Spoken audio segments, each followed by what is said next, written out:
Hello बच्चों, कैसे हैं आप? उम्मीद करती हूँ आप बढ़िया और एकदम मज़े में होंगे। बच्चों, आज हम एक अध्याय पढ़ेंगे जिसका नाम है सिंदबाद की यात्रा। प्रस्तुत पाठ एक साहसी एवं बुद्धिमान नाविक सिंदबाद के बारे में है, जिसने अपनी यात्रा में आए विभिन्न संकटों का सामना साहस एवं बुद्धिमानी से किया, जिससे उसकी जान बच सकी और वह सकुशल अपने वतन आ सका। तो आइए अपने पाठ को आरंभ करते हैं हम।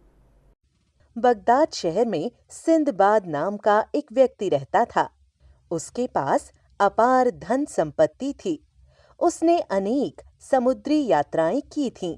यात्रा के दौरान उसे अनेक कठिनाइयों का भी सामना करना पड़ता था, लेकिन वह उनका सामना बहुत ही हिम्मत से करता था। उसके जीवन में यात्रा के दौरान घटित एक घटना इस प्रकार है।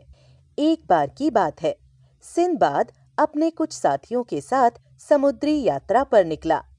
उसने जहाज में बहुत सा माल रखवा लिया।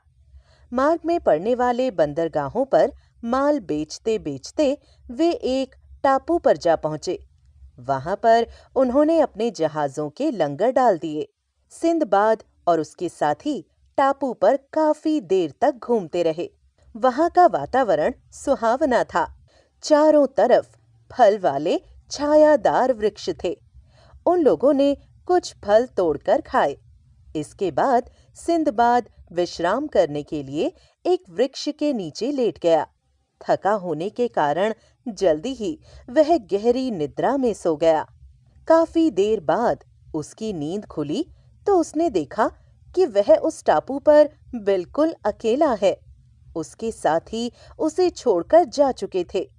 वे अपने साथ उसका जहाज भी ले गए थे। सिंदबाद बिल्कुल नहीं घबराया।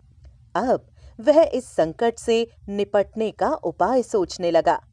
उसने चारों ओर नजर दौड़ाई।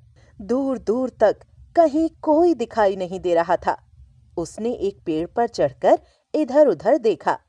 कुछ दूरी पर उसे एक सफेद रंग की गुंबद जैसी चीज दिखाई पड़ी। वह पेड़ से उतरकर उस सफेद गुंबद के पास जा पहुंचा। उसने उसे छूकर देखा। वह बहुत चिकना था।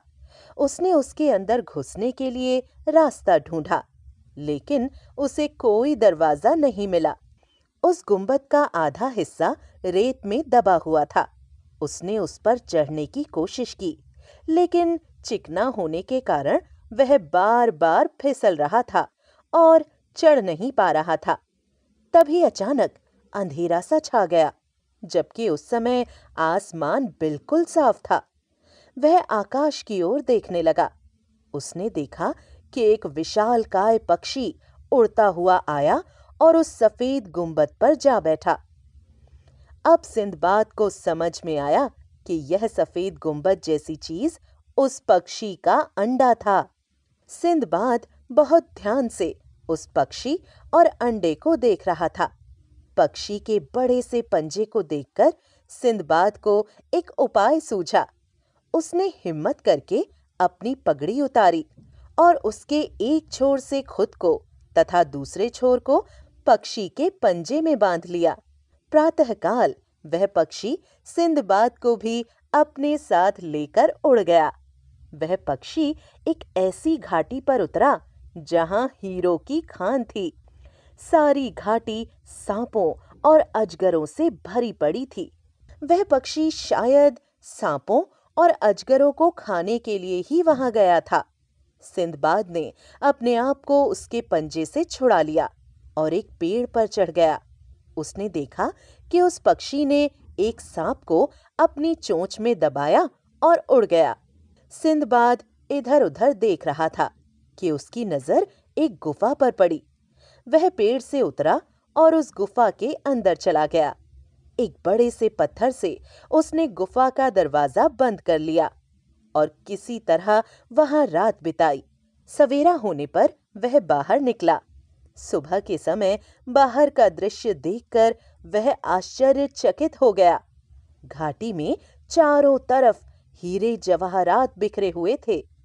उसने कुछ हीरे अपनी पगड़ी में बांध लिए। उसने देखा कि वहां मांस के टुकड़े भी बिखरे थे। सिंदबाद ने सोचा, शायद ये टुकड़े किसी व्यापारी ने ही फेंके होंगे। उसका अनुमान सही निकला। इन मांस के टुकड़ों में हीरे चिपक जाते थे। पक्षी जब इन मांस के टुकड़ों को बाहर ले जाते थे, तब व्यापारी इन टुकड़ों से हीरे निकाल लेते थे। सिंदबाद ने तुरंत अपनी बुद्धि का प्रयोग किया। उसने मांस के बड़े बड़े टुकड़े अपनी पीठ पर बांध लिए और चट्टान पर जा बैठा। थोड़ी देर में भयंकर आवाज करता हुआ एक विशालकाय पक्षी आया और सिंदबाद को अपनी चोंच में उठाकर एक पहाड़ की चोटी पर ले गया। पहाड़ पर कुछ व्यापारी बैठे थे, जो कि शायद उस पक्षी का ही इंतजार कर रहे थे। व्यापारियों ने पक्षी के ऊपर पत्थर फेंके, जिससे वह मांस छोड़कर उड़ गया। वे व्यापारी दौड़कर मांस के टुकड़े के पास आए तो वहां उन्होंने सिंदबाद को देखा। सिंदबाद ने व्यापारियों को अपनी पूरी आप बीती सुनाई। व्यापारियों ने सिंदबाद को अपने साथ ले लिया और वे आगे की यात्रा करने के लिए प्रस्थान कर गए। तो उम्मीद करती हूँ बच्चों, आपको ये पाठ पसंद आया होगा और आपने समझा होगा कि सिंदबाद कितना साहसी व्यक्ति था। उसने किस तरह सबकी जान बचाई और अपनी भी। तो इस तरह आपको भी चुनौतियों का सामना करते हुए साहस के साथ अपने जीवन में आगे बढ़ना है।